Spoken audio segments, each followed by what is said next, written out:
បងប្អូនអ្នកខ្លះដែលចូលចិត្តហូបម្ទេសម្ទេសអត់វាក់ដាំទេមែននេះវាយើងគាត់ដាំហូបដូចខ្ញុំដាំបងប្អូនប្រពន្ធខ្ញុំគាត់តែដាំដាក់ទៅឥឡូវត្រែចោលខ្លះហើយបាទត្រែចោលខ្លះដោយសារតែវាដុះទៅខ្ពស់ពេកអញ្ចឹងណានៅតាមជនបទខ្ញុំមិនមានដីធំដែរទេបងប្អូនណាបងប្អូនគេមានដីធំស្រួលតែខ្ញុំមានដីតូចបាទដីកន្លែងខ្ញុំដាំបន្លែទំហំជាង3ម៉ែត្រហើយនឹងមុខវា3ម៉ែត្រហើយនឹងបណ្ដោយវាមកក្រោយបាទគឺប្រហែលជា10ម៉ែត្របាទអញ្ចឹង3ម៉ែត្រ10ម៉ែត្រគឺដាំច្រើនមុខមែនតើបងប្អូនណាបាទដាំបន្លែដាំប្លុកទៅយើងធានាណាហើយនៅក្នុងច្បារហ្នឹងគឺមានប៉ាសិនមានអីដែលយើងរៀបចំធ្នើហើយដោយសារតែម្ទេសនឹងដែរវាដើមខ្ពស់បាទខ្ពស់ឡើងផុតអាច្បារដែលធ្នើខ្ញុំដាក់ប៉ាសិនហ្នឹងបាទអញ្ចឹងទៅវាផ្លែតែខាងលើនោះខាងក្រោយនោះវាអត់មានផ្លែហើយដោយសារតែយើងហូបអត់អស់ដដែលទេក៏នាំគ្នាគិតថាមិនបាច់ទុកវាទៅអីទៀតទេយើងបាននេះបោចវាចេញផ្ដាច់វាចេញដើម្បីដាក់ដាំអាដើមថ្មីបាទអញ្ចឹងបេះមកបោចវាចោលហើយក៏មិនទាន់អស់បងប្អូនធម្មតាម្ទេសវាដើមផ្លែច្រើនហើយម្ទេសប្រភេទហ្នឹងគឺប្រភេទម្ទេសដែលឆ្ងាញ់បាទម្ទេសដែលបងប្អូនគាត់ចូលចិត្តនិយមថាម្ទេសហ្នឹងវាហឹរល្មមមិនឆៅមិនអីចឹងទៅក៏ហើយខ្លះគេហៅម្ទេសអាចសัตว์ឡូតតូចតាមពិតវាមិនដឹងជាប្រទេសអីគាត់ឲ្យប្រកាសទេហើយកាលមកខ្ញុំធ្លាប់ប្រើអរម៉ូនពន្លឿនផ្កាពន្លឿនផ្លែតែវាខូចម្ទេសអស់លេងដោយសារតែអរម៉ូនទាំងអស់ហ្នឹងធ្វើឲ្យម្ទេសទាំងអស់ហ្នឹងផ្អែមហើយដល់ពេលផ្អែមទៅយើងឲ្យទៀតមានគុណភាពណាម្ទេសផ្អែមចប់បាត់ហ្នឹងបងតែអញ្ចឹងទៅក៏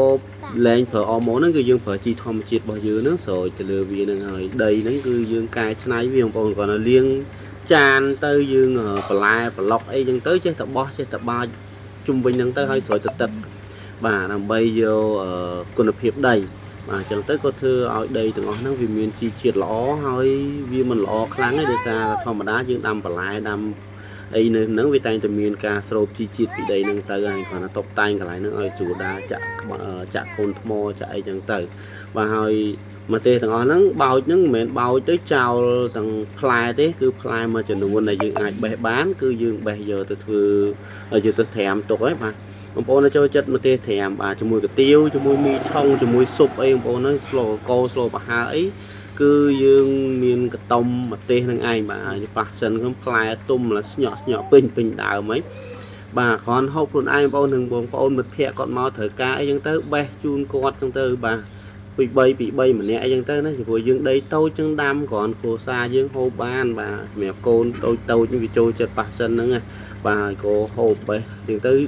ពុះជាពីរហូបហ្មងពេលខ្លះក៏ក្លុកសាច់គោពេលខ្លះគោយកអីក្លុកសាច់គោក្លុកទៅដោះគោបាទ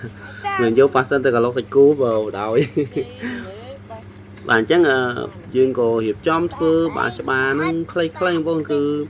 ម្ទេសបងប្អូននេះឃើញទេម្ទេសវានៅអាល្អហ្នឹងវាទុំដោយសារយើងហូបអត់តាន់ម្ទេសច្រើនដើមដែរបាទច្បារខ្ញុំប៉ុណ្ណឹងគ្រាន់ម្ទេសវាដុះអាយើងបាច់គ្រាប់ផងវាដុះខ្លួនវាផងវាទៅជាច្រើនអញ្ចឹងទៅហូបអត់អស់ហើយអ្នកនៅជុំវិញហ្នឹងគាត់ត្រូវការម្ទេសអីគាត់ក៏មកសុំបេះយកទៅប្រើយកទៅហូបវិញបាទមានតែចិត្តអក្រក់អីទេនៅជនបទអាណាត្រូវសុំគ្នាបានយើងសុំគ្នាទៅបាទបន្លែណាយើងឲ្យចឹងទៅបាទបន្លែណាយើងលក់ក៏លក់ចឹងទៅបាទហើយនៅម្ទេសហ្នឹងគឺអត់ដែលបានបេះយកទៅលក់ទេបាទតែគាត់គិតថាខ្ញុំហ្នឹងចូលចិត្តម្ទេសអញ្ចឹងគាត់ចេះតែបេះទៅត្រាំទៅទូខ្ញុំហូបចឹងទៅហើយមួយរយៈមុនខ្ញុំបានប្អូនម្ទេសមួយរយៈដែរ